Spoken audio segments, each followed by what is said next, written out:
अस्सलाम वालेकुम नाजरीन, मैं हूं फरूख अब्बास और चैनल है न्यूट्रल बाय जावेद चौधरी। नाजरीन, आज की खबरें कुछ बहुत ही परेशान कुन हैं। हमला कर दिया है जी ईरान ने, और हमला किया है ये सऊदी अरब पे, हमला किया है यूएई पे, और हमला किया है एक और मुल्क पे। ये आपको बताएंगे जी कौन कौन से ममालिक हैं, और ये शायद ममालिक अभी बढ़ते भी जाएं। हो सकता है हमारी ये खबर आप जो हम आपको लाइव दे रहे हैं इसके दौरान हो सकता है और बहुत कुछ हो जाए। लेकिन बहरहाल ये हमला बहुत खौफनाक है। ये छोटे मोटे हमले पहले भी हो रहे थे, लेकिन अब की बार ऐसे नहीं हुआ। समझे पूरा खित्ता जंग में धकेल दिया गया है, और प्रॉपर हमला हुआ जिसको कहते प्रॉपर हैं, प्रॉपर हमला हो गया। प्रॉपर हमला हो गया है। और इस हमले के पीछे कौन है? शैतान याहू। ये शैतान याहू कौन सा शख्स है, ये बड़ी अच्छी तरह से समझ सकते हैं, स्पेशली इन हमलों के बाद, कि उसने ईरान को उकसाया एक खास काम करने पे। क्यों उकसाया? क्योंकि उसे पता लग गया था कि शायद ये जंग बंद हो जाए। उसने ना अमेरिका को निकलने देना है, ना इस खित्ते को निकलने देना है। जब तक ये शैतान मौजूद है, जब तक इसकी ये शैतानियत मौजूद है, ये खित्ता जलता रहेगा। बहुत ही परेशान कुन खबर है जो हम पहले चैप्टर में आपको देने जा रहे हैं, कि कितनी तबाही फैल चुकी है और ये तबाही आगे कहां तक जा सकती है। हो सकता है ये जो तबाही होगी, ये मुसलमान ममालिक कभी रिकवर ही ना कर पाए। अल्लाह ना करे कभी ऐसे हो, लेकिन सिचुएशन कुछ इसी तरह से जा रही है जी। अब आगे फिर आपको ये बताएंगे अब तक ईरान ने क्या किया है, इसराइल के खिलाफ क्या क्या बयानात आ रहे हैं, ईरान का इरादा क्या है, सुप्रीम लीडर ने क्या कह दिया है, ये भी जानिएगा। फिर आपको ये बताएंगे कि पाकिस्तान और अफगानिस्तान की जो जंग है वो मुकम्मल बंद हो गई है, मुकम्मल बंद कर दी गई है। लेकिन DGISPR ने कुछ बहुत ही अहम इंकशाफात कर दिए हैं, जिसमें उन्होंने यह बता दिया कि अफगानिस्तान में एक्चुअल में क्या हो रहा है। सुन के आपके रोंगटे खड़े हो जाएंगे, ये मैं आपको बता रहा हूं। और फिर एक और बहुत बड़ी बात, कि सबसे बड़ी सुपर पावर अमेरिका की बहरिया भाग गई है। ये किस तरह से, ये भी आपको बताएंगे। आप शुरू करते हैं अपने वीलॉग को, लेकिन उससे पहले आपको रिमाइंडर देता चलूं कि आपने हमारे चैनल को लाइक शेयर सब्सक्राइब करना बिल्कुल नहीं भूलना। और इसके अलावा डिस्क्रिप्शन में आपको फेसबुक का, ट्विटर का लिंक मिलेगा, उसे भी ज्वाइन कीजिएगा। आपको लेटेस्ट न्यूज और इसी प्रोग्राम के क्लिप्स मिलते रहेंगे। तो अपना पहला सवाल या पहला चैप्टर के खित्ते में क्या हो रहा है? अब आज का दिन बड़ा खौफनाक था। वैसे फर्क इसमें कोई शक नहीं। देखो, दो ऊपर नीचे वाकयात हुए हैं। पहले तो कल अली लारीजानी साहब को शहीद कर दिया गया। उनके मेन लीडर थे। आप ये समझें कि एक सर था एक मुल्क का ना। हाँ जी। आपने पहले आयतुल्ला खामनाई साहब को शहीद किया, ठीक है, उसको बर्दाश्त करके वो ईरान लड़ता रहा ईरान, लेकिन उसको बर्दाश्त करके। और उसके बाद अली लारीजानी जो है पूरे सिस्टम को चला रहे थे, सबको पता था, मेन मेन फिगर है। और उसको आपने फिर पिन पॉइंट करके उसके बेटे के साथ आपने शहीद कर दिया। सबसे पहले हमने खबर दी थी कि वो वाकई शहीद हो गए, और उसके बाद वो कंफर्म भी हो गए। उसके बाद आज आपने उनका सिक्योरिटी चीफ जो है, उनका मिनिस्टर फॉर सिक्योरिटी है, इंटेलिजेंस मिनिस्टर है, हाँ जी। आपने उसको उड़ा दिया। उसको शहीद कर दिया आपने। ठीक हो गई, ये शहादतें अपनी जगह पे। और साथ ईरान बार बार एक चीज़ कह रहा था कि आपने हमारे ऑयल फील्ड जो हैं या गैस फील्ड्स हैं उनकी तरफ नहीं देखना, हम्म। और अगर आपने कोई हरकत की तो हम बिल्कुल उसी तरह आपके जो गैस फील्ड्स हैं, आपके जो ऑयल फील्ड हैं, हम उनके ऊपर हमला करेंगे। हम्म। और साथ बाकायदा बताया गया कि ये जितने अरब मुल्कों के हैं इन सबको करेंगे, और आप लोगों की सरजमीन इस्तेमाल हमारे खिलाफ नहीं होनी चाहिए। अब जो दुनिया का सबसे बड़ा गैस फील्ड है ना, दुनिया का सबसे बड़ा गैस फील्ड वो है, उसको कहते हैं, ये साउथ पारस गैस फील्ड है। ठीक है। ये जनूबी हिस्सा है पारस का। हम्म। और वहाँ पे एक गैस फील्ड है, और इस गैस फील्ड को ईरान और कतर दोनों मिल के चला रहे ज्वाइंट हैं। वेंचर है। जॉइंट वेंचर है, क्योंकि ठीक उसकी है। वजह ये कि उसका जो मैग्नीट्यूड है वो बड़ा इतना ह्यूज है कि हम्म। एक मुल्क जो उसके बस की बात नहीं है। तो कतर, दूसरी बात ये है कि एक दूसरे के साथ ये सरजमीन और नीचे जो इनकी जो ज़ख़ीरा है उसको भी ये एक दूसरे के साथ, क्योंकि मिला हुआ है, तो इसलिए इन दोनों ने एक दूसरे के साथ शेयर किया इसको। हम्म। और ये आप ये समझें कि ईरान के जो 14-15 ऐसे प्रोजेक्ट हैं जो पाबंदी के बावजूद आलमी कंपनियों के साथ, दूसरे मुल्कों के साथ चला रहे थे, उसमें एक ये भी था। हम्म। और ये पब्लिक नहीं था, ये खामोशी से कतर और ईरान जो थे, इनका अपना जॉइंट वेंचर था, ये कर रहे थे। तो कल रात जो है वो अमेरिका ने और साथ इसराइल ने, दोनों ने मिल के उसके ऊपर हमला कर दिया। अच्छा। अब ये जो अमेरिकन है ना, जो मिसाइल्स हैं और बाकी जहाज़ हैं, वो सारे के सारे इन मुल्कों से गए, अरब से। अरब से गए। अरब से गए। ठीक है। और वो अरबों ने रोका भी हुआ था इनको हम्म। वैसे ऑनेस्टली, और ये अरबों को पता भी नहीं था कि ये क्या करने लगे, ये बदमाशी कर रहे हैं। ये बदमाशी कर रहा है। तो बहरहाल सबसे पहले ये सारा प्रोजेक्ट जो है वो नेतन्याहू का था। उसने कहा कि जी इनको हीट पहुंचाएं, और इनको महसूस होना चाहिए, इनकी जो माशी लाइन है उसको काटना चाहिए हमें। तो ये खारक पे इन्होंने इसलिए नहीं किया, उसकी एक वजह है, खारक की इसलिए नहीं किया कि वहाँ पे अमेरिका अपना कब्जा करना चाहता है। हम्म। डोनाल्ड ट्रंप उसके ऊपर कब्जा करना चाहते हैं। उसके ऊपर अगर हमला हो गया और वो आयल जो है वो अगर उसको आग लग गई तो डोनाल्ड ट्रंप को नुकसान है, क्योंकि डोनाल्ड ट्रंप ये सब कुछ जो कुछ कर रहा है, अब ये खारक जो है ना वो उसको जेहन में रखो कि एंड पे है ये जो है ना आबनाए जिसे हुर्मस हुर्मस जो है। कहते हैं, ये बेसिकली आप जब इसके अंदर एंटर होते हैं तो इस तरह एक कर्व सा बनता है, जैसे ऊंट का कर्व सा है, तो वो बिल्कुल वहां पे सिर्फ 2 चैनल बनते हैं जिनसे एक जहाज आ सकता है, एक जहाज जा सकता है, बिल्कुल छोटी सी जगह होती है, पट्टी है। उसके आगे जाके खुल जाता है समंदर, ये खुल जाता है, फिर उसके साथ जो है ना इराक है, फिर कुवैत है, फिर ये सारे मुल्क हैं, उससे आगे समंदर नहीं जाता, वो एक झील सी है। उस झील से आपने घूम के बाहर निकलना होता है, आबनाए हुर्मस से, वो आबनाए हुर्मस। तो खारक जो है ना बिल्कुल आगे बसरा के बिल्कुल करीब है, एंड पे है। और जब तक आपके पास आबनाए हुर्मस नहीं होगी, आप खारक का जो जजीरा है उसके ऊपर अगर आप कब्जा कर भी लें तो आपको कोई खास फायदा नहीं, क्योंकि ठीक आप है। वहां से आयल निकाल के बेच नहीं सकते, किसी जगह ले जा नहीं सकते, क्योंकि आगे ईरान बैठा हुआ है। तो इसलिए डोनाल्ड ट्रंप ये चाहता है कि सबसे पहले वो आबनाए हुर्मस पे कब्जा करें, ताकि रास्ता खुले, और उसके बाद फिर वो खारक पे कब्जा करना चाहता है, इसलिए उसने वहां पे हमला नहीं किया और ना उसने इस इसराइल को करने दिया। ठीक है। और ये जो दूसरी फील्ड है ना, जो गैस फील्ड है, ये दुनिया की सबसे बड़ी गैस फील्ड, इसके ऊपर उन्होंने अटैक कर दिया। अब जब अटैक किया तो वहां उनकी तनसीबात जो है गैस की वो डैमेज होगी, बुरी तरह डैमेज हुई। अब ऊपर नीचे अली लारीजानी साहब का जो है शहादत, शहादत। फिर उनके बाद जो उनका पासदारान के जो इंचार्ज चीफ हैं उनकी शहादत, जो उनके सबसे इंटेलिजेंस चीफ में से। इंटेलिजेंस चीफ वो, हम्म। और आज आपने उनके एक मिनिस्टर को उड़ा दिया वो, और फिर आपने उनकी गैस पाइपलाइन के ऊपर हमला कर दिया। ठीक तो है। जब आपने सब कुछ कर दिया तो अब ईरान जो है क्यों खामोश बैठेगा? तो सब एक अब चीज, उसके एक पास जगह है हमला क्या? और भी हुआ है, एटमी प्लांट पे भी हुआ एटमी प्लांट पे, हाँ जी, बोशर बोशर एक जगह है, और उसका जो एटमी रिएक्टर है उसके ऊपर इसराइल ने हमला किया, है। हम्म। और वहां पे इसको तस्लीम कर लिया है, IAEA ने तस्लीम किया जी, वाकई उसके ऊपर हुआ है, 350 मीटर के फासले पे हुआ है रिएक्टर के, और वो बकौल इनके IAEA के वो महफूज है। लेकिन जब आप एटमी रिएक्टर पे हमला कर देते हैं तो फिर उसके बाद क्या बचता है? क्या इसका बचा? मतलब ये हुआ कि आप चाहते हैं कि ताबकारी फैल जाए, लोग मर जाए वहां पे। हम्म। तो अब ईरान के पास कोई ऑप्शन नहीं है खामोश रहने का, अब उसके पास बचा कोई नहीं है। आप ये कहते हैं जी हमने नेवी तबाह कर दी, हमने फ़िज़ाइया तबाह कर दी, हमने उनका इंफ्रास्ट्रक्चर तबाह कर दिया, हमने ये कर दिया, हमने वो कर दिया, हमने उनकी क़यादत भी उड़ा दी, और अब हमने उनके जो गैस फील्ड है उसके ऊपर भी हमला कर दिया, हमने उनका एटमी रिएक्टर भी तबाह कर दिया या उसके ऊपर भी हमला कर दिया। हम्म। तो अब ईरान किस चीज़ का इंतज़ार करेगा, किस चीज़ का ख्याल रखेगा? तो हम्म। उसके जवाब में फिर ईरान ने तीनों मुल्कों के ऊपर बेवक्त हमला किया। सऊदी अरब पे पहले उसने वार्निंग दी है कि सऊदी अरब है, यूएई है, कतर है, और इसके जहाँ जहाँ गैस फील्ड हैं या ऑयल फील्ड्स हैं उसके ऊपर हम हमला करने लगे, और वहाँ से उन्होंने पब्लिक से को कहा है कि आप यहाँ से निकल जाएं। हम्म। और उसके बाद फिर उसने हमला कर दिया, सबसे पहले सऊदी अरब के ऊपर हमला किया, और अरामको का जो वहाँ वेल है और जो डिस्ट्रीब्यूशन सिस्टम है उसके ऊपर सबसे पहले हमला हुआ। और ये सबसे बड़ा, आप ये समझें कि इस रीजन का वो जो एक टर्मिनल है जहाँ से पेट्रोल या ऑयल या खाम तेल जो है वहाँ से निकलता है ठीक है। और डिस्ट्रीब्यूट होता है पूरी दुनिया के अंदर। और इसके बाद साथ ही उसने कहा जी कि एक जबेल जगह है इसके सऊदी अरब की, उसके ऊपर हमला किया, फिर एक समरफ एक जगह है उसके ऊपर हमला किया, और 3 जगह जो है सऊदी अरब की, 2 जगह जहाँ पे एक जगह पे अरामको का भी है स्टेशन है उसके ऊपर। फिर यूएई के अंदर जो है ना अल हसन गैस फील्ड है, और अल हसैन, ये स्वाद वाला हसैन है, और उसके ऊपर यूएई के उसके ऊपर हमला किया है। फिर कतर का राइस लफनान जो है ना उसके इलाके पे इन्होंने किया है अटैक। और ये अटैक सिर्फ यहाँ तक नहीं, अब बहरीन के ऊपर भी इतला आ रही है कि बहरीन के ऊपर भी अटैक कर दिया है, और अब कुवैत की तरफ जा रहा है ईरान। तो ये पूरे खित्ते में। पूरे खित्ते के अंदर जहां जहां गैस फील्ड्स हैं, हम्म। जहां जहां ऑयल फील्ड्स हैं, इनके ऊपर डायरेक्ट अब ईरान ने हमला कर दिया, और ये लीथल किस्म के वेपन्स हैं जिनके साथ कर रहा है, जिसको इंटरसेप्ट करना इतना आसान काम नहीं है, मतलब अब मुमकिन ये नहीं है। ड्रोन नहीं है, ये ये बड़े ड्रोन वेपन्स नहीं हैं। है, प्रॉपर मिसाइल है, ठीक है। और पेलोड है उसके ऊपर। और ये अगर आज रात मुझे लगता है कि कहीं क्लस्टर बम्स ना शुरू करते हैं। अच्छा चौधरी साहब, एक चीज़ आप गौर कीजिए जी। कि अली लारेजानी साहब बहुत बड़ी शख्सियत थे इनकी, और कहा यह जाता है कि वो मेन बंदे थे जो नेगोशिएशन कर कर सकते थे। सकते थे, बिल्कुल सही बात। ठीक है, उन्हें एलिमिनेट करने का मकसद ही इजराइल का ये था कि किसी तरह से ये मुज़ाकरात शरारत ना है, हो। शरारत नेतन्याहू की शरारत है कि कहीं ये जंग रुक ना जाए, क्योंकि अमेरिका के अंदर फ्रस्ट्रेशन फैल रही है, वहाँ पे मिनिस्टर्स ने इस्तीफा देना शुरू कर दिया, वहाँ मीडिया उसके खिलाफ हो गया, और इसके साथ साथ सऊदीज़ और बाकी जो अरब मुल्क हैं वो थोड़े से परेशान है, और उन सब का ख्याल ये कि मामलात को सेटल करना चाहिए, और साथ ही वज़रा ख़ारजा की उन्होंने कॉन्फ्रेंस बुला ली है, तो कहीं ये सेटलमेंट ना हो जाए किसी जगह पे।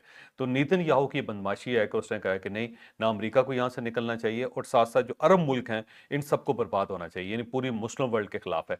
मैं बार बार लोगों से अर्ज कर रहा हूँ एक चीज़, कि ये जो इसराइल ये बनाए इसलिए गया था कि अरबों के पास और ईरान के पास पैसा आ गया था, यानी मुस्लिम वर्ल्ड के पास पैसा आ गया था, और अमेरिकन और यूरोपियन नहीं चाहते थे कि इनके पास पैसा हो और फिर ये अपने आप को डेवलप कर जाए। अगर ये डेवलप कर गए तो ये सुपर पावर होंगे। तो ये इसराइल इसीलिए बनाया गया था कि वो इनकी जो सीट है उसके नीचे मोमबत्ती साबित हो, वहां से वो जलता रहे और वो आराम से बैठ ना सकें उसके ऊपर। तो इसलिए इसको किएगा, और ये शायद दी जाती है अमेरिका की तरफ से हमेशा कि चढ़ जाओ, और वह चढ़ता गया और उसने फिर लोगों के ऊपर, लोगों के घरों के ऊपर हमले करता गया, फिर ज़मीनों के ऊपर कब्जा करता गया। उसने किसी को आराम से रहने नहीं दिया इस खित्ते में। और इसराइल का एक ही मकसद है, एक ही मकसद ये है कि यहाँ पे जो मुसलमान हैं सेंट्रल जो सारे मदद चाहता हूँ जो मशरक़ वस्ता के अंदर जो हैं, इन सबको बर्बाद होना चाहिए। तो अब देख लें वो इस जंग को जो इसराइल और अमेरिका और ईरान की थी उसको अरबों तक ले गए। अब डिजाइन ही ऐसा, ये वेब ही ऐसा बन गया कि ये आपस में ही लड़े, ये आपस में लड़े, और जो भी नुकसान होगा वो इनका आपस में ही होगा। इनका ऑयल आपस में फील्ड्स अरबों की खत्म, ईरान तबाह, और ये भी हो सकता है कि अब अगर अरब हमला शुरू कर देते हैं ईरान पे तो इसराइल चुप करके बैठ जाए। जो सब ये नहीं हो सकता कि सारे मिलकर इसराइल पे हमला कर दे। ये देखो, इसके लिए बड़ी जान चाहिए आपको, और ये जो डिज़ाइन है ना, ये डिज़ाइन बड़ा खौफनाक है। ये जब 1920 के अंदर ये डिज़ाइन किया गया था, इस पूरे खित्ते को आज़ाद किया गया था, 5 मुल्क बनाए गए थे जिसके अंदर इराक था, और इराक के अंदर से फिर सऊदी अरब निकला, और बाकी सारी ये जो गल्फ स्टेट्स हैं वो सारी की सारी निकली। और उस वक्त डिज़ाइन इस तरह किया गया था कि यहाँ पे बादशाहत कायम कर दी गई थी। बादशाहत का मकसद ये है कि कमज़ोर एक बादशाह हो और आयल तेल के ऊपर उसको बिठा दिया जाए, और उसे कहा जाए कि मैं तुम्हारा जो मुहाफ़िज़ हूँ, और वो वहाँ से तेल निकालता रहे, हमें पैसा देता रहे, हम उसकी सिक्योरिटी करते रहें। तो उसका नुकसान ये हुआ कि अब जितने बादशाह हैं, जो शहनशाह हैं यहाँ पे इस इलाके के, वो ज़ाहिर है मुस्लिम वर्ल्ड के साथ खड़े नहीं हो सकते, क्योंकि उनका ख्याल ये है कि हम खड़े होंगे तो अमेरिका जो हमारी सिक्योरिटी बंद कर देगा, अमेरिका हमारे ऊपर हमला कर देगा और हम बर्बाद हो जाएंगे। तो वो मुल्क या इस्लामी या मुस्लिम उम्मा जो है वो पीछे चलेगी है, और पर्सनल इंटरेस्ट जो है ना वो लोगों का रहेगा। तो ये कभी इकट्ठे नहीं होंगे, कभी ये अमेरिका के ऊपर अटैक नहीं करेंगे, कभी इसराइल के ऊपर अटैक नहीं करेंगे। ये 22 इस्लामी मुल्क हैं इसराइल के आगे पीछे, और 22 इस्लामी मुल्क, और 1.5 अरब आबादी है मुसलमानों की। और अगर प्रॉपर सेंसिस हो तो मेरा ख्याल ये है कि 1.25 अरब आबादी मुसलमानों की होगी। इसराइल की टोटल आबादी 1 करोड़ है। 1 करोड़ आबादी, छोटा सा खिता, और इस साइड पे यानी आप ये समझो कि 0.1% भी नहीं बनते वो इनके सामने। बिल्कुल। और इसके बावजूद जो है 22 मुल्क हैं वहां पे इस्लामी उसके आगे पीछे, लेकिन ये कुछ नहीं बिगाड़ सके आज तक उसका। उसकी वजह ये है कि हम तकसीम है और साथ अमेरिका उसको सपोर्ट कर। नहीं चोई साहब, अब इस खबीस इंसान का जो नेतन्याहू है, इसका इलाज क्या है? ये तो नहीं रुकेगा। अगर अमेरिका इसके पीछे लगा रहा तो खिता तो खत्म। अरब आपके ख्याल में अभी उन्हें नजर नहीं आ रहा कि वो तबाह हो रहे हैं? मेरा ख्याल उनको नजर आया, ये फर्स्ट टाइम रियलाइजेशन हुई है उनको कि जनाब मसला ये है कि हमारा असल दुश्मन अमेरिका है, और जिसकी वजह से हम ये ख्वार हो रहे हैं, और हमारा दुश्मन कोई और नहीं है। वो ईरान के साथ इसीलिए बना के रखना चाहते हैं, उनको पता है कि हमारा नुकसान बहुत ज्यादा हो जाएगा। चोई साहब, आज अगर ये सारे इकट्ठे हो जाते हैं, मतलब जैसे आज ये हो गया सारा, हो जाता है। ये सब इकट्ठे हो जाएं कल, और कल उठ के आके अमेरिका से कह के जंग बंद करो और इस खित्ते से निकलो। हाँ बिल्कुल, ये अगर हो जाए फिर कमाल है। वैसे फिर ये हो जाएगा, फिर टेबल टर्न हो जाएगा, सारे इकट्ठे बैठ जाए, बैठ के उनसे कहेंगे जनाब नहीं, बस नो मोर। और साथ ही वो इसराइल से कहेंगे अब अगर कोई इस साइड पे रॉकेट आया हमारी तरफ या मिसाइल आया तो ये सारी के सारी जो है ना हम सब मिलके आपके ऊपर अटैक करते हैं। इसके अलावा तो और कोई इलाज और नजर भी नहीं आ रहा। कोई इलाज नहीं, कोई इलाज नहीं। और ये जंग फैल गई है, फर्क ये फैल गई है। वो जो था ना खदशा हमें कि ये फैल ना जाए कहीं, ये फैल गई, अब फैल गई। अब इसको कंट्रोल करना इतना आसान काम नहीं है। बिल्कुल ठीक है, चलें आप चलते हैं जी नेक्स्ट स्टोरी पे। वो भी इसी से रिलेटेड है जी, कि एक तरफ तो आपको ये बताएं जी कि इजराइल के अस्पतालों में लाशों और जख्मियों के अंबार लग गए हैं। अब ये वो कातिल मुल्क है जिसने लाखों लोग शहीद कर दिए। आम आदमी जब भी किसी को कुछ होता है तो हम उसे कंडेम ही करते हैं, लेकिन यकीन माने पहली दफा कुछ ऐसा है कि जब इनके कुछ जख्मियों के बारे में सुनते हैं तो पता नहीं दिल क्यों नहीं दुखता। हमें इस चीज की भी तकलीफ होती है कि आम दुखना चाहिए। आदमी को तकलीफ नहीं होनी तो ये चाहिए। आपको आम आदमी का कोई कसूर नहीं होता जी, ये सारे काम। ये कुछ बताएंगे आपको, और उसके बाद फिर आपको ये बताएंगे कि अभी तक कितने हमले हो चुके दोनों साइडों से और कितना नुकसान हो चुका है। अब ईरान की तरफ से जो कल से हमले शुरू हुए उसके अंदर इसराइल और अमेरिका दोनों के ऊपर हमले किए गए हैं। इसराइल के ऊपर तल हबीब के अंदर हमला हुआ है, फिर जो जो शुमाली इसराइल है उसके ऊपर हमला किया जा रहा है हिजबुल्लाह की तरफ से, और उसके अंदर ये क्लेम किया जा रहा है कि 600 अमेरिकी फौजी जो हैं हमने हलाक कर दिए, ईरान क्लेम कर रहा है। लेकिन दूसरी साइड पे अभी मुकम्मल खामोशी है। अमेरिका का कमाल ये है कि वो थोड़ा थोड़ा करके अपनी लाशें जो है ना उसको ओपन करता है, वैसे फौरी तौर पर तस्लीम नहीं करता उसको। तो बहरहाल इस साइड से बहुत ज़्यादा कमिटेड है इस ईरानी, उनका ख्याल ये है कि हमने नुकसान बहुत ज़्यादा किया। इसराइल की अब जो फुटेजेस आनी शुरू हुई हैं वो वाकई बड़ी खौफनाक हैं, और उसको देख के महसूस होता है कि ये अब जंग ज़दा मुल्क है। वो जो कहते थे ना बड़ा सेफ मुल्क है और हर चीज़ वहाँ पे इंटैक्ट है, वो नहीं, वो ख़त्म हो गई है। ना भी हो, अगर आपको 8 मरतबा, 10 मरतबा, 12 मरतबा आपको अपने कमरों से निकलना पड़े दौड़ के, अगर आपको तय खानों के अंदर बैठना पड़े, तो आपकी समाजी ज़िंदगी ख़त्म हो जाती है। लेकिन हम यहाँ पे आराम से बैठे हुए हैं, ये कैमरा चल रहा है, और अगर यहाँ पे सायरन बजने शुरू हो जाए और हम सब यहाँ से उठ के दौड़ लगा दें, तो इसका मतलब ये हुआ कि फिर हमारा जो मजाज है वो ख़राब हो गया ना, हमारी ज़िंदगी में सुकून तो ख़त्म हो गया। और अब वहाँ पे इसराइलियों ने ये कहना शुरू कर दिया है। तो दूसरा ये है कि ईरान ने कहा जी हमने आज वो हथियार इस्तेमाल किए जो इससे पहले हमने नहीं किए। अभी तक उन्होंने इंकशाफ ये नहीं किया या ओपन नहीं किया उन्होंने कि किस किस्म के हथियार उन्होंने इस्तेमाल किए। और अब अगर ईरान जो है हथियार अपने बढ़ाता चला जाएगा या मिसाइल बढ़ाता जाएगा, उसकी इंटेंसिटी बढ़ाता जाएगा, और उसके ऊपर जो मिसाइल्स के ऊपर अगर वो पेलोड लगा देता है या बम लगा देता है या क्लस्टर बमों की तरफ चला जाता है, तो बड़ी तबाही आएगी, चोर बड़ी साहब, तबाही आएगी। इसराइल के अंदर इन्होंने पाबंदी लगाई हुई है कवरेज पे, ना इंटरनेशनल मीडिया और लोकल आदमी जो फुटेज बनाता है उसे 5 साल कैद है, कैद है, ज़ाहिर है, ज़ाहिर है। क्योंकि इन्हें पता कि अगर फुटेज बाहर आई तो ईरानियों की हौसला अफजाई हो जाएगी कि वो तबाही तो, हो गई है। लेकिन वो बहुत लोग हैं वहाँ पे फ़लस्तीनी हैं, वो फुटेज बना के भेजी जा रहे हैं, वो चल रही हैं। दूसरा ये है कि वहाँ पे 8 इलाके, तल अवीव के 8 इलाकों पे बमबारी हुई ईरान की तरफ से, और 4000 वहाँ पे जो काबज़ थे, आबादकार थे, वो वहाँ से भाग गए हैं। उन्होंने अपने इलाके खाली करके वहाँ से निकल रहे हैं और को ऐसे इलाकों की तरफ जा रहे हैं जहाँ पे वो थोड़ा सा बेहतर है, और उसके थोड़ा सा ठीक है, सूरत-ए-हाल बेहतर है। तो उस तरफ ये अब बढ़ते हुए नज़र आ रहे हैं हमें। ठीक है। तो इसके साथ-साथ जनाब इस तरह है कि एक अफ़सर जो है वेस्ट बैंक है, वेस्ट बैंक की तरफ से ये भागे हैं, फरार हुए हैं। सही। अच्छा, इसके साथ-साथ आज ईरान ने दुबई के अंदर ऑस्ट्रेलियन हेडक्वार्टर है एक, क्योंकि वहाँ पे ऑस्ट्रेलियन फ़ौज भी मौजूद है हाँ ना, जी। और नेटो की, और इसके अलावा दूसरी भी, तो उसके वहाँ पे हेडक्वार्टर पे हमला करके ठीक है। वो बहुत ज़्यादा वहाँ पे तबाही हुई है। रिहायशी इलाका उनका तकरीबन तबाह हो गया, लेकिन फ़ौजी उनके महफूज़ हैं। ऑस्ट्रेलिया ने ये क्लियर कर दिया जी, फ़ौजी महफूज़ हैं, क्योंकि उससे पहले ईरान ने उनको वार्निंग दी थी। ईरान ये अच्छा काम करता है कि वार्निंग देता है प्रॉपर, बिल्कुल सही। ताकि वो बिला वजह जो है ना हर मुल्क के साथ वो नहीं चाहता कि उसका फटा हो। हिजबुल्लाह ने शुमाली इसराइल के ऊपर हमला किया है, और वहाँ पे 100 से ज़्यादा ज़ख्मी जो है ना आज अस्पताल पहुँचे हैं, और अस्पतालों के अंदर इमरजेंसी लगी हुई है। और लोगों ने वहाँ पे ये कहना शुरू कर दिया है कि सायरन बजते हैं, और उसके बाद भगदड़ मच जाती है, और उस भगदड़ की वजह से भी लोग ज़ख्मी हो रहे हैं। और लोगों ने ये तस्लीम करना शुरू किया है जी कि वो जो अमन था वो ख़त्म हो गया है। अब तुम सायरन की आवाज़ के ऊपर चल रहे हैं। ये इसराइली आवाज़ हुकाम आती है ये तो कह रहे ये इसराइली हुकाम कह रहे हैं, पब्लिक भी कह रही है। हैं। पब्लिक भी कह रही है, और इसराइल अब तस्लीम कर रहा है कि अस्पतालों की सूरत-ए-हाल खतरनाक है, और इसके अंदर अब जो हमारे ज़ख्मी हैं उनकी तादाद में इज़ाफ़ा होता चला जा रहा है। वो कहते हैं रोजाना 100 से ज्यादा आते हैं। 100 से ज़्यादा। दूसरा ये है कि इसराइल ने क्लेम किया है कि हमने ईरान का कमांड एंड कंट्रोल सिस्टम जो है, जो सेंटर है उसके ऊपर हमला किया, उसको तबाह कर दिया है। साथ उसने कहा जी जो मिसाइल साइट्स हैं हमने इनकी, वो हमने उड़ा दी हैं, और फ़िज़ाई दिफ़ाई निज़ाम जो है ना उसको निशाना बनाया। अब अगर ये सब कुछ बन गया, तो फिर ये ईरान जो अटैक कर रहा है, इसकी क्या जस्टिफिकेशन है कोई? इसकी समझ नहीं आ रही। यहाँ पे ना एक और आयतुल्लाह मुज्तबा ख़ामनई साहब का एक बयान जो है ना वो भी वैसे कोट करना बड़ा ज़रूरी है। उसमें उन्होंने कहा जी अली जानी साहब के जो कातिल हैं, उनको खून की कीमत अदा करनी पड़ेगी, चुकानी पड़ेगी, और ये हमारा फ़ैसला है एज़ ए कंट्री, हमारी पूरी जो उम्मत है उनकी तरफ से, उन्होंने अच्छा कहा हुआ साहब, मैं है। जरा एक चीज पे बड़ा परेशान होता हूँ। ईरान के साथ में खुल के बात करते हैं ईरान के बारे में, उनसे ज्यादा जुल्म हो रहा है, लेकिन इनकी पूरी पार्लियामेंट के जो पहले इनकी लीडरशिप, टॉप लीडरशिप पहले हमले में खत्म हुई, पिछले हमले में इस दफा आयतुल्लाह खामनाई साहब टॉप लीडरशिप फिर खत्म कर दी गई। अली लारी जारीन साहब उसके बाद टॉप इंटेलिजेंस चीफ इनके, उनका जिसका दिल चाहता है वो आते हैं, हिट करते हैं, चले जाते हैं।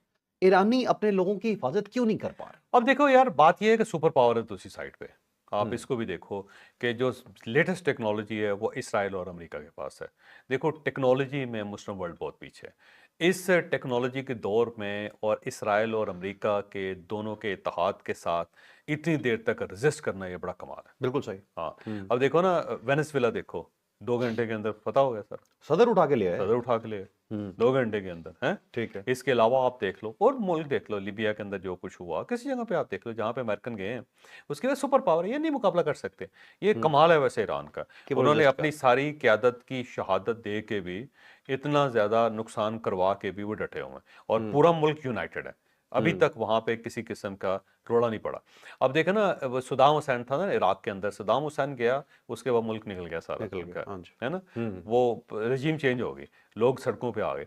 यहाँ पे देखें कितने ज्यादा लोग मार दिए आपने उनके, इसके बावजूद मजाल है जो लोग बाहर निकले हो। और बल्कि अली लारीजानी साहब का जो जनाजा है आप उसको देख लें, कौम यूनाइट है सर। कौम यूनाइट है वहां पे। तो बल्कि जासूसों जो गलत बात करता है मुल्क के खिलाफ, लोग पकड़ के उसको पेंटा भी लगाते हैं और साथ गवर्नमेंट के हवाले करते हैं, हवाले कर देते कि ये हमें जी गलत मशवरे दे रहा था ये। ठीक है, ठीक। इस किस्म की सूरत हाल है। तो ठीक है। मेरा ख्याल है कि देखते हैं अब आने वाले दिनों में क्या होता है, लेकिन सुबह तक जो है ना खबरें बहुत ज्यादा गर्म हो जाएंगी, बहुत अच्छा ज्यादा चौधरी साहब, खौफनाक हो जाएगी। इसमें एक चीज तो बड़ी क्लियर हो जाती है ना कि ईरान और अमेरिका के लिए जीत का कॉन्सेप्ट अलग अलग है। अलग। ईरान की जीत सर्वाइवल है और उनकी जीत सिर्फ ईरान को तबाह करना है। इनफैक्ट अब तो पूरे खित्ते को तबाह करना तबाह करना, जो उनका अब गोल तो है। सारा जाएगा, सारा जाएगा, सारा जाएगा। बिल्कुल ठीक है। चलें अब चलते हैं जी अपने नेक्स्ट टॉपिक पे। नेक्स्ट टॉपिक बड़ा छोटा सा है, फिर आपको मेनली पाकिस्तान के टॉपिक की तरफ लेके आते हैं कि अमेरिकी बैरी बेड़ा जो था वो भाग गया, यूनान भाग गया, कह रहे हैं कि उसकी रिपेयर करनी है। चौधरी साहब से पूछता हूं कि कितने बहादुर। अब जेराल्ड फोर्ड जो है उसके अंदर आग लग गई है और दुनिया का सबसे बड़ा बहरी बेड़ा ये, और उसके अंदर आग लगी और ईरानी ये क्लेम कर रहे हैं कि ये आग लगी नहीं है, लगाई है हमने अटैक किया इसके ऊपर, क्योंकि एक इतना ज़बरदस्त किस्म का बहरी बेड़ा, कभी उसके अंदर आग नहीं लगी इससे पहले। तो ये कैसे खड़ा खड़ा जो है ना इसके अंदर आग लगना शुरू ट्रम्प से पूछा है, वो मुकर गया। वो मुकर गया कि नहीं अच्छा, लगा? ट्रम्प की आपने वीडियो देखी है? कहता सब यही चल रहा है। सब यही चल रहा है। अब वो उसके बाद ये हुआ कि वो फौरी तौर पे उनको वहां से निकालना पड़ गया उसको, और निकाल के उसकी रिपेयरिंग हो रही है। अब ग्रीस चला गया, वो ग्रीस में जाकर रिपेयरिंग हो रही है उसके। ठीक है। और अमेरिका से वो प्रॉपर स्पेशलिस्ट उनके आए हैं, वो उसको ठीक कर रहे हैं, लेकिन वो वहां से फरार हो गया। अब देखिए अजीब बात है, जंग उधर हो रही है, जंगी बेड़ा उधर चला गया, गायब हो गया जी, निकल गया, नस गया। और उससे पहले जो था ना, आप इब्राहिम लिंकन जो था वो भी निकल गया था वहां वो से। भी निकल गया। वो भी अब बुला रहे हैं, बल्कि जो जहाज गुजरते हैं वो कहते हैं कि आ जाए यार, अल्लाह दा वास्ते साडी अच्छा मदद साहब, कर। कुछ एनालिस्ट ये भी बात कर रहे हैं, वो कहते हैं कि आहिस्ता आहिस्ता अमेरिका जंग से निकल रहा है, पीछे को हट रहा है, अनाउंस किए बगैर। आपको लगता है ये है ऐसा? देखो उसको फेस सेविंग जो है ना अरब दे सकते हैं। अब क्या फेस सेविंग देंगे? अपना उनको ये फेस था, तबाह करवा लिया तबाह जरबों कर, ने। हाँ वो ये था कि अगर वो सब प्रेस कॉन्फ्रेंस करके उसको कह देते जी कि इमीडिएटली आप पहले ना 5 दिन के लिए बंद करें ये दोनों फ्री कैन, और जंग 5 दिन की बंद हो गए, उसके बाद नेगोशिएट करते हैं, फिर फैसला करेंगे। जैसे देखे ना पाकिस्तान ने अभी बंद किया ना अफगानिस्तान के साथ, तो इसी टाइप का एक करके थोड़ा सा कुछ अरसे के लिए तातुल दे के फिर ये मामला आगे बढ़ सकता था। अरब ये कर सकते थे। मेरा ख्याल ये था कि ये जो वज़रा ख़ारजा का की हो रही है ना मीटिंग, उसके अंदर ये यही करेंगे। ये पूरे मुस्लिम वर्ल्ड इकट्ठी होके उन्हें कहेंगे जी फौरी तौर पर जंग बंद करें 5 दिन के लिए, ईद के बाद, और इस दौरान हम फिर नेगोशिएशन स्टार्ट करते हैं, और अगर वो नेगोशिएशन कामयाब ना हुई तो आप दोबारा हमला कर लीजिएगा, और दरमियान में कुछ दरमियान कर में लेंगे। कुछ कर लेंगे। हाँ जी, लेकिन साहब, अब थोड़ा सा मुश्किल लग रहा है मुझे। एक सवाल मैं आपसे और करना चाहता हूँ, अमेरिका का ये डाउनफॉल है या सिर्फ मुसलमानों की ख्वाहिश है जो हरकतें अमेरिका अब कर रहा है? नहीं देखो, डाउनफॉल तो नहीं कह सकते इसको, ये एक इसमें कोई शक नहीं है कि टक्कर दी है ईरान ने अमेरिका को, लेकिन जो अमेरिका का साइज है, जो उनकी इकोनॉमी है, जो उनकी टेक्नोलॉजी है, उसके सामने ये छोटा इशू है, जो बहुत पूरी बड़ा इशू दुनिया नहीं को उसने तंग किया है, तंग आके किया। दुनिया हाँ, नफरत ये भी तो कर गई ये है अमेरिका कि से। अब ये कुछ अरसे में ना डोनाल्ड ट्रंप और अमेरिका अलग अलग हो जाएंगे।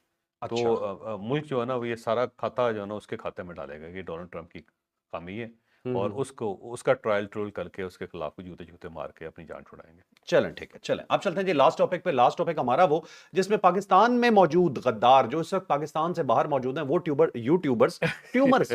में सही कहा गया, वो ब्रेन ट्यूमर्स पाकिस्तान के, ठीक है, जो इस वक्त पाकिस्तान से बाहर मौजूद हैं, जो गद्दारी में जिन्होंने कोई कसर नहीं छोड़ी। जो पाकिस्तान ने हमला किया अफगानिस्तान पे, काबुल के ऊपर, तो इन्होंने कहा जी पाकिस्तान ने अस्पताल तबाह कर दिया और पूरी दुनिया में इन्होंने शोर मचा दिया, इंटरनेशनल ऑर्गेनाइजेशंस को बेवकूफ बनाया। जब बात खुली तो पता चला कि जी अस्पताल से इतने शोले कैसे निकल आए?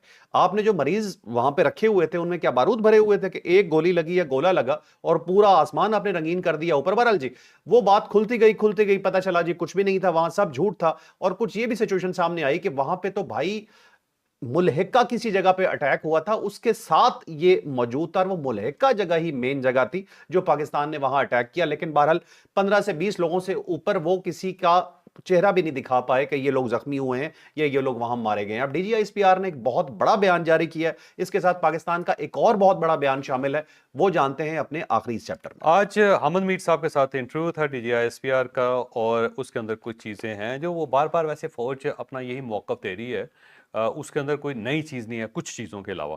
ठीक एक है। तो उन्होंने कहा है कि अब तालिबान को ये फैसला करना पड़ेगा कि वो पाकिस्तान के साथ है या टीटीपी के साथ है। ये वैसे मौक़िफ़ है फ़ौज का शुरू से ही, शुरू से। और उन्होंने दोबारा दोहराया इसको। दूसरा उन्होंने कहा जी इन्होंने दहशतगर्दों को छुपा रखा है, और ये सरकारी इमारतें जो हैं उसके अंदर भी दहशतगर्दों को इन्होंने छुपाया हुआ है। दूसरा ये दहशतगर्दी के मराकज़ हैं बहुत ज़्यादा, और जब तक ये मराकज़ ख़त्म नहीं करेंगे पाकिस्तान के साथ इनके मामला ठीक नहीं हो सकते, और हमारी एक ही शर्त है कि हमारे जो दहशतगर्द हैं हमारे हवाले करें आप। और दूसरा उन्होंने कहा जी इन्होंने पूरी एक बैटल फील्ड बना ली है यहाँ दहशतगर्दों की। सोमालिया के अल शबाब जो है, जो उनके दहशतगर्द तंजीम है, उसके लोगों को कहा है कि आप यहाँ आ जाएं, हम आपको ज़मीन देते हैं, ठिकाने देते हैं, जगह देते हैं। साथ इन्होंने कहा उसामा बिन लादेन का जो बेटा है हमजा बिन लादेन, उसको भी इन्होंने कहा कि आ जाएं और हम आपको यहाँ पे ठिकाना बना देते हैं। यानी इसका मतलब ये हुआ कि जहाँ पे भी दहशतगर्दी होगी, जहाँ पे दहशतगर्द ग्रुप होगा, तो अफ़गान तालिबान उसे कहेंगे जी हमारी ज़मीन हाज़िर है, आप यहाँ पे तशरीफ़ लाएँ, आप ट्रेनिंग कैंप बनाएँ और यहाँ पे रहें आप। तो ये उनकी सूरत-ए-हाल है उन्होंने बताया। दूसरा ये है कि उन्होंने कहा जी हम पूरी दुनिया की जंग लड़ रहे हैं, और हम ये चाहते हैं कि अमन हो यहाँ पे, अफ़गानिस्तान में अमन होगा, मामला सही होंगे तो पूरी दुनिया बचेगी, नहीं तो ये एक दहशतगर्दी का गढ़ है, यहाँ से दहशतगर्दी एक्सपोर्ट होती रहेगी।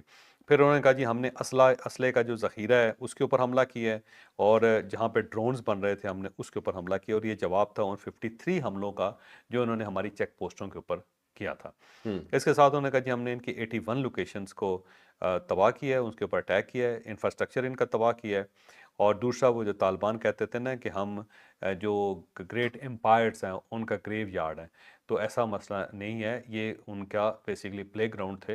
एम्पायर्स आती थी, खेलती थी, और उसके बाद जब तक चली जाती थी, और हमने कहीं नहीं जाना, हम यहीं पे हैं। हाँ। तो ये अदा किया पाकिस्तान ने। साथ उन्होंने कहा जी इनके दो ही रोज़गार हैं, दहशतगर्दी और मंशियात, और ये दोनों जो है ना इसको एक्सपोर्ट कर रहे हैं, और ये हम बहरहाल डटे हुए हैं। लेकिन इसके बावजूद पाकिस्तान ने एक अच्छा जेस्चर दिया है कि ईद है, उस पे इन्होंने जंगबंदी की, और ये कतर और सऊदी अरब के कहने पे हुई है ये। कहने पे किए, ठीक जी। है। अच्छा साहब, मैं एक चीज़ आपसे पूछना चाह रहा हूँ, जब भी पाकिस्तान पे मुश्किल टाइम हो और कोई बंदा अपने आप को पाकिस्तानी कहता हो और हर उस मुश्किल टाइम पे पाकिस्तान के अगेंस्ट जाके खड़ा हो जाए, यार ये उससे मुझे क्या हर बार कहेंगे? मुझसे क्यों पूछते हो? आप सीनियर जर्नलिस्ट हैं नहीं, ना, मैं जानना हर चाह रहा हूँ। हर बार ये, वैसे जूनियर जो जर्नलिस्ट है वो भी जवाब दे सकता है इसका। नहीं, मैं सीनियर से जूनियर तो वैसे कहता रहता है ना, बताते वैसे रहता वैसे ये है कि मुल्क है तो सब कुछ है। मैं बार-बार ये कहता हूँ, मुल्क है तो सब कुछ है। मुल्क के ऊपर कोई कंप्रोमाइज़ नहीं होना चाहिए, किसी शख्स को भी नहीं करना चाहिए। आपका इख्तलाफ हो सकता है, आपका सियासी इख्तलाफ है, ज़रूर करना चाहिए। फ़ौज का जो सियासी किरदार है, उसके ऊपर हर शख्स को बात करनी चाहिए, लेकिन पूरी फ़ौज को बुरा कहना, क्योंकि वो डिफेंस है। मैं बार-बार एक चीज़ अर्ज़ करता हूँ कि ये मुल्क जो है फ़ौज के बगैर बच नहीं सकता, और जमहूरियत के बगैर चल नहीं सकता। इन दोनों ने इकट्ठा ही रहना है। तो आप अपना सियासी इख्तलाफ ज़रूर करें, लेकिन मुल्क के खिलाफ बात नहीं करनी चाहिए।